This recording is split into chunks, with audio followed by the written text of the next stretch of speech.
So it's week 32 in the Barclays Premier League. And yes, after that break for international fixtures, it all started at Craven Cottage with the champions Manchester City arriving. And it was the early kick-off. Team news, Gundogan was still deputising for Fernandinho, although he was back on the bench. Kevin De Bruyne started, and Sterling and Aguero were up front. Fulham, well, Sessegnon was picked from the start, but there was no Mitrovic. He'd got an injury, although the German Schürrle, who's been out sick for a number of weeks, was on the bench. Once the game got started, basically it seemed like they were only going to play in one half of the field, and that was Fulham's half. It was all City, and yes, relentless possession and pressure paid off as early as the 5th minute. Bernardo from the right cut in after some neat teamwork, and from the edge of the box he hit the ball into the corner of the net. And this followed the first of many incidents when Fulham gave the ball away 25 yards from their own goal. So it was 1-0 City. Relentless pressure from City and effortless possession. Fulham could hardly get a kick, and whenever the City approached the penalty area, the Fulham defence was on panic stations and frantic blocks and clearances. So inevitably on 14 minutes City doubled their lead, and what a great goal it was. The ball was pushed through to Aguero. He was at a very, very tight angle, but he still managed to slot the ball into the top corner. It was a real striker's goal. And that was 2-0 on 26 minutes. That goal came, not 18, as I'd said. So we got to the interval, and amazingly it was still only 2. And City took their foot off the pedal in the second half, doubtless sort of saving themselves because they've got a midweek fixture, playing catch-up because of FA Cup matches. 58 minutes, Aguero was replaced by Jesus, and Fernandinho also got a run out. Little to report really in the second half, although there was a number of frantic clearances by Fulham. This defeat, of course, means that they're heading quicker than ever for the exit door now. So final score, Fulham 0, Manchester City 2. To the other side of Manchester then, and United at home to Watford. This was the first game with Solskjaer now the official full-time manager. None of this sort of apprenticeship, having been offered the job in the week. Jones was back in defence for the Reds, and he had his work cut out, because from the kick-off, Watford, of course, got that semi-final of the FA Cup to look forward to next week. Well, they took control of the match, playing some neat football. They looked a yard quicker to every ball. United looking flat to the extreme, and their clearances kept on giving the possession back straight to the visitors. And really, to be frank, Watford deserved to take the lead, but their final shot, their final effort was poor. Deulofeu was always looking a danger, and Hughes was also looking sharp. So basically, United's defence, marshalled by Jones and also Shaw playing a great game, were holding off Watford's attackers. Also Herrera and Matic, they were looking slow and pedestrian, and so the midfield just couldn't get the ball out. And then, very much against the run of play, Shaw intercepted another attractive piece of Watford possession, and he ran towards the halfway line, and his precision slide route diagonal pass was collected by the on-running Rashford, who outran the defence, and he clipped the ball past the advancing Foster, and amazingly United had taken the lead 1-0 on 28 minutes. After that, United improved with Martial's trickery causing a headache, but Watford was still good going forward. We arrived at the break then, and a fortuitous scoreline at Old Trafford, with United leading by 1-0. And the second half, it didn't really change that much. Watford was certainly looking much more assured in possession. De Gea was forced to make a good save from Pereira, and Hughes' left curled shot went just wide, and that was the early second half action.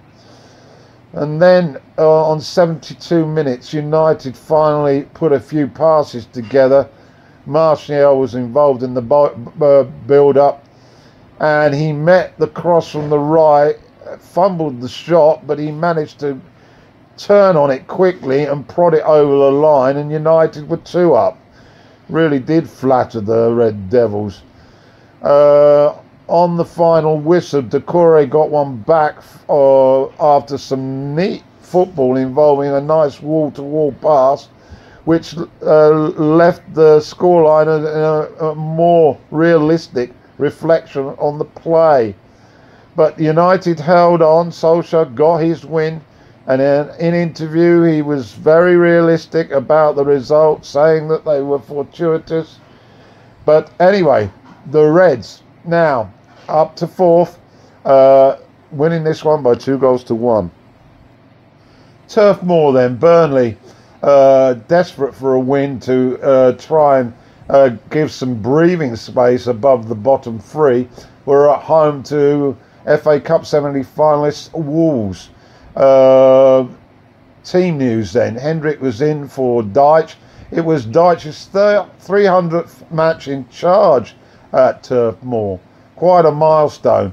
Traore was in from the start for Wolves, and let's get into the action. And it happened very quickly. We were barely 2 minutes in when the Wolves defence completely asleep. A free kick to Burnley just outside the box. The ball was pushed through into space, and Wood, anticipating this, got a yard on the defender. His shot hit the post, and it rebounded out and hit Cody's leg and went back into the net.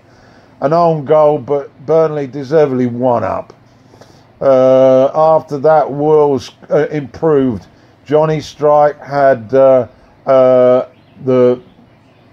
Wolves players screaming for a penalty as it hit Barnes' hand, but the referee turned it away. And Wolves were definitely getting more of the possession. But it remained 1-0 at the break, and into the second half, and Johnny's sharp strike went just wide, and then Caballero's effort should have hit the back of the net, but instead it hit row Z. Heaton did actually finally make a save midway through the second half, and then on 77 minutes, McNeil, who latched on to a header from Tarkowski that responded to a defensive clearance. McNeil strutted into the penalty area, took his time, and then slotted it wide of statuesque Fabricio. And although it was against the run of play, Burnley were 2 up. Well, they coasted to the final whistle. A good win for Burnley. Deitch absolutely delighted. Nino Santo was rather mystified by how they'd lost it so easily, but was encouraged by some of the possession. But the final score was Burnley 2, Wolves 0. So to Selhurst Park, Huddersfield were the visitors, and basically they needed a win to guarantee that they were still in the Premier League for their next fixture. Van Aanholt and Saha and Dan were back for the Eagles, and an early chance for Bashway, which was blocked. Palace were really in charge, although the Terriers did have two half chances towards the end of the first half. Lernier shot was pushed wide by the Palace keeper. Got to the break goalless second half, and good save by Hammer from a shot from Van Aanholt, and then Townsend missed a golden opportunity to get the scoreboard moving, but he dragged the shot wide. This followed some great work from Saha. Then it was time for Saha to waste a chance. He managed to round the keeper, but his pass went astray. And then on 79 minutes, Saha, he is a handful in the box, did a very swift turn, and he was caught. Down he went, penalty awarded, and Milivojevic, who else, stepped up to convert the penalty. That took the heat out of Huddersfield. They lost really the will to survive from there on. Pritchard did hook an effort wide, but then with a couple of minutes left, that Van Aanholt sealed the win with Palace's second, and a relieved Hodgson at the final whistle. Huddersfield doomed now by the points to Championship football next season. They are now officially relegated, and Palace victorious by 2-0. Relegation 6-pointer on the south coast. Brighton at home to Southampton. Team news: Murray retained his place up front. Ings was in for Austin up front for Saints, and he had an early chance in the first half, but his effort was blocked. Brighton's defence was repelling the Saints' possession, and we got to the break goalless. But into the second half, eventually a nice move by Southampton, and Redmond set up Højbjerg on the left, and he ran into the box and clipped it past the keeper into the corner, and it was 1-0 to Southampton. After that, Brighton bucked their ideas up, and Knockout had a shot just wide, and then his cross eventually fell to Montoya, who hit a crisp effort against the bar. Then the Saints keeper fumbled across, and Brighton claimed the penalty, but it was denied. Then after that, the game competitive, but Saints held on for a great win, taking the game by 1-0. More problems for Brighton. To the London Stadium then, West Ham at home to Everton. West Ham's form, well, they'd won 3 out of the last 4, I think. Everton's form was much improved as well. We were anticipating a close game. However, no Anderson for the Hammers. He was injured. And once the game got going, I'm afraid it was no contest. Everton were totally dominant from the first whistle. And within 5 minutes, a cross from the left from a corner. Zuma was in the box. He jumped above everybody. His header bounced down into the turf, and then rose up over the Cresswell on the line and hit the top of the net, and the Toffees were 1 up. Shortly after that, Fabianski managed to great double save, which denied Everton going 2 up. But then Dania, who forced another sharp score, was suggesting it wouldn't last long. It was all Everton, as they were putting tremendous pressure on a West Ham defence that looked anything but watertight. And finally, on 33 minutes, Bernard converted a nice move from the right to give Everton the 2-0 buffer. Second half now, another early chance for the increasingly dangerous Calvert-Lewin just went wide, and the same player managed to blast over when put through, when if he had taken a little bit more time, he could well have slotted the third goal. Richarlison's header from a corner hit the bar, but generally Hammers were awful. It was an easy 2-0 win for Everton, and real problems for Pellegrini at West Ham. Arnautovic was substituted and showed his anger by smashing a water bottle, but he really should have been looking at his own performance, because it was dire. So final score then, West Ham 0, Everton 2. So to the King Power Stadium, Leicester at home to Bournemouth.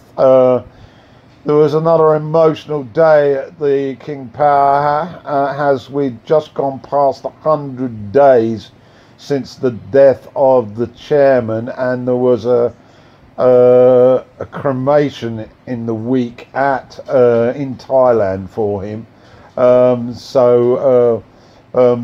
The flags were waving and the banners showing the chairman's face.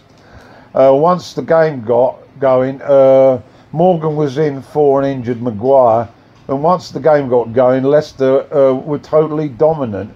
And by the time we got to minute 11, a Chilwell's drive across goal was met by Morgan, and initially it looked like it was just a deflection, but in fact he had deliberately got his foot to the ball, and it deviated into the goal, and the Foxes were 1 up. Shortly after that, Schmeichel made a really great save to deny Wilson's strike following a cross, but that was about all Bournemouth had to offer with really. Vardy missed a sitter a little later, and then Begovic saved from Maddison. We got to the break, Leicester 1 up.